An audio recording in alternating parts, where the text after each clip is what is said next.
Alright everyone, we start off today talking about how it will be a dark winter indeed for the vulnerable, for the elderly, for people on pensions, disability, etc. because of Beijing Biden's bungling, his stagflationary policies. He's attempting to double down on these, which means, generally speaking, I guess if you passed the full infrastructure bill now, at least it would be spring in most parts of the U.S., not northern New England or Alaska, of course, Minnesota or the Dakotas, but elsewhere it might be a little bit easier, but he's trying to heap more inflation on, create more shortages. DeSantis just coming out saying, oh, we're going to work the Florida ports night and day now to try to take pressure off things to help the Californians and New Yorkers. Now, I'm not sure exactly how much help that is for the West Coast. As far as the East Coast, it might be a little bit, but basically, the economy has been shredded by COVID lockdownerism, by Beijing Biden's attacks on the energy industry, his now attempt to put tens of millions out of work with his nonsensical and unconstitutional OSHA-based mandate.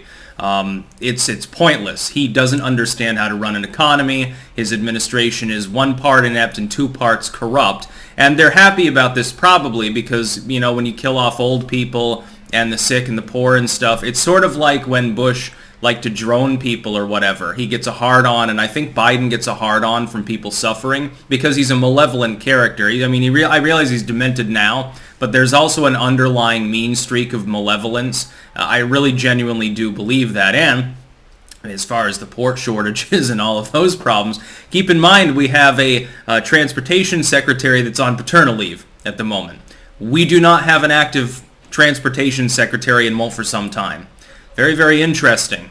He's apparently a non-essential worker during this crisis, during this economic period. Now, keep in mind, before I get into this and riff on Biden some more, I know it's low-hanging fruit, but it is at least entertaining. There will be a pinned comment down below if you're watching this video on YouTube with links to several other video hosting sites that I use. Keep in mind I make 2 exclusive videos per day. That may be boosted fairly soon to 3, assuming there's no non-political video, because then I like to put them on YouTube too, because YouTube's algorithms are more happy about your content, even if you're not a priority creator, unless they're news or politics. If they're anything else, YouTube has no problem with me. If I did a gardening channel, I'm sure I'd be doing fairly well.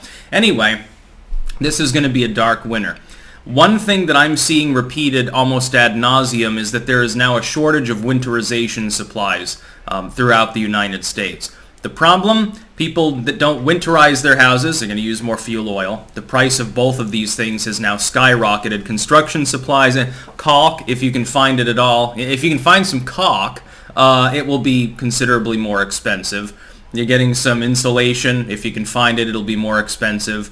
Your oil bill will be higher. Your electrical bill will be higher. Your rent is higher. Food prices are higher.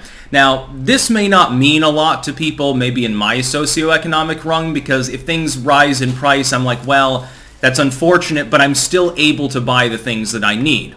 But if you're a little old lady on a pension, or some dude on disability or something, the fuck are you going to winterize your home?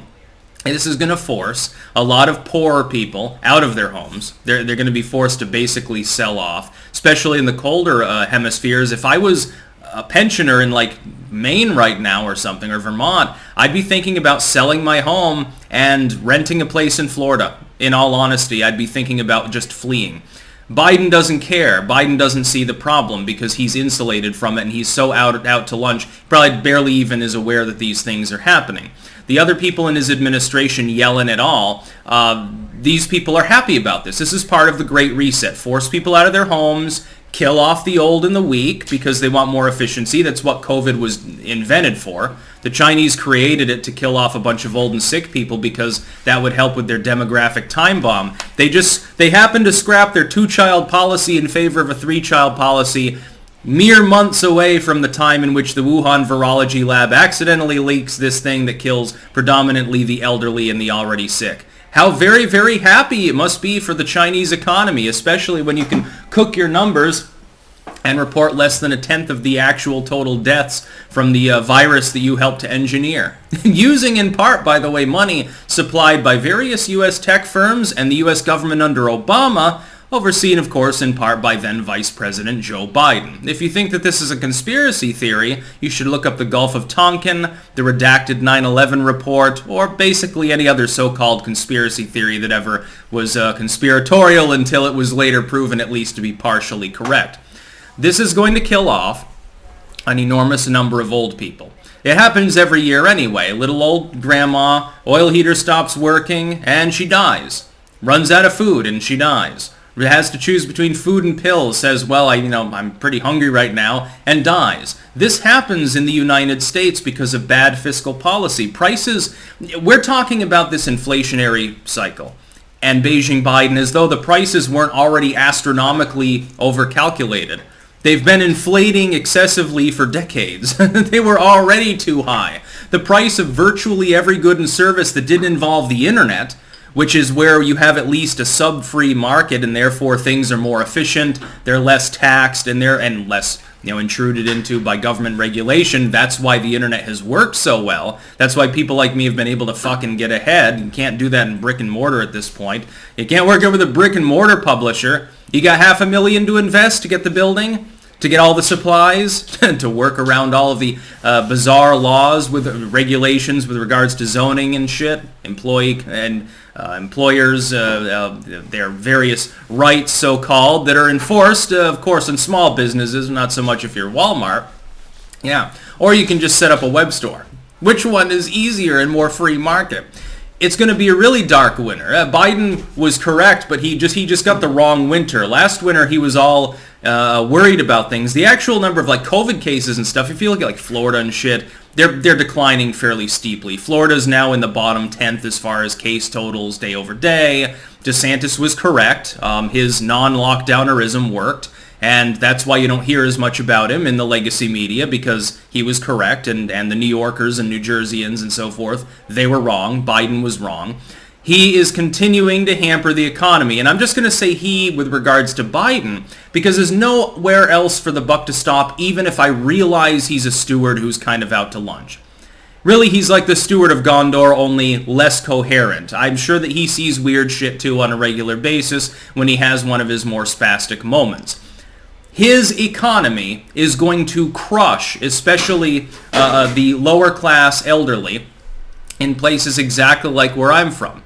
It hits close to home. In the state of Vermont, I remember when I was in NHS, when I was in high school, we would go around all of the people that were part of the National Honor Society, and we collected cans and bottles and stuff, and then we got them together, returned them, and by the way, I think still hold the record for the highest amount per year for that. I think that even every subsequent NHS incarnation at Mill River hasn't quite gotten to that level. I might be wrong because I'm a little bit out of the loop with regards to that, but I know that we crushed the record at the time, and we were making food boxes, getting food, the canned goods and turkeys and stuff like that, sort of for the holidays, for people who are old, who are low income and stuff. There's fuel assistance and all these things. Some of these states right now don't even have the fucking money to throw at it. The state of Vermont should have pumped all available COVID funding, which it had huge amounts of and never used, into fuel assistance for the needy. Instead, what did they do? They said, we're going to spend these millions of dollars on trying to move mobile homes out of areas that might get flooded out, prone to erosion during storms and stuff. That was a good decision. See, the problem is inflation's rising again. It hit 5.4 again for the second time over the last year after they said, hey, it's easing up, it's transitory, no big worries. The Biden economy is not going to get better. The backlog is so long, it will take, 6 months, a year to clear? And that's not even going to solve the inflation problem, by the way. The idea that that's entirely due to, a bunch of shipping can't be docked right now. They're anchored offshore. So we've got inflation. That's horseshit. They inflated the currency in the most literal sense because of Biden's stimulus. And they want to do it again. They want to print off 3.5 trillion new dollars, assuming that you actually believe that it's not going to cause a tax hike on the lower classes. Because if you look at the wording, it's certainly not going to raise the actual tax rate on the billionaires. Most of their income's not calculated as basic income. That's not the way taxes work. You wouldn't know this unless you were self-employed or owned a business. I am self-employed. I realize the difference. Capital gains are different. The way in which income is taxed is not all, hey, you made such and such in the year, and so here's your rate. No, there's like 3 different categories for the actual income. That's why the billionaires are billionaires, because they understand this. Nothing in the proposals that Biden has put forth is going to change that. By the way, again, keep in mind, if you work 40 hours a week at $15 an hour, you just happen to be right over the threshold for potentially getting an income amount into your bank account that the IRS, with their new rules, want to be able to know that it's there and monitor. Yeah, I'm sure this is about the billionaires, because their bank accounts regularly do this. No, they don't. They trade their assets separately outside of the United States. What the hell would you want the tax on transactions within? That's why they offshore. Beijing Biden is destroying the U.S. economy. People are beginning to realize this. No, Biden's not Jimmy Carter. Jimmy Carter at least tried to be honest. He was just inept. Biden's so far out to lunch, he's not even trying anymore. He's a goddamn fucking vegetable. He's worse than Beijing Biden or even back-turner Biden. He's let's go Brandon at this point. That's all you can say. That's about all. Peace out.